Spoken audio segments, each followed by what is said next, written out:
আমাদের পশ্চিমবাংলার মুখ্যমন্ত্রী শ্রী শুভেন্দু অধিকারী মহাশয় বলেছিলেন, যারা যোগ্য ব্যক্তি তারা অন্নপূর্ণা ভাণ্ডারে টাকা পাবে। কিন্তু আমরা এখন কি দেখতে পাচ্ছি?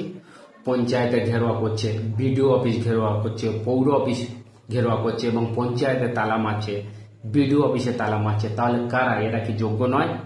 যারা মোবাইলে, যাদের অনলাইনে ফেসবুকে যাদেরকে দেখছি এরকম বড় বড় মোবাইল নিয়ে তারা ডায়লগ মারছে, যারা কন্টেন্ট করে তারা দেখাচ্ছে যে আমরা টাকা পেয়েছি, কিন্তু সাধারণ মানুষ কি আদৌ টাকা পাচ্ছে?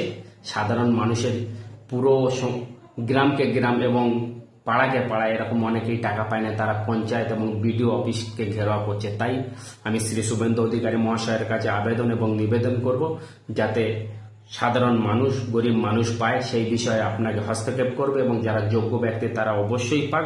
এই বিষয়ে দ্রুত সমস্যার সমাধান চাইব। ভালো থাকবেন, শুভকামনা রইল।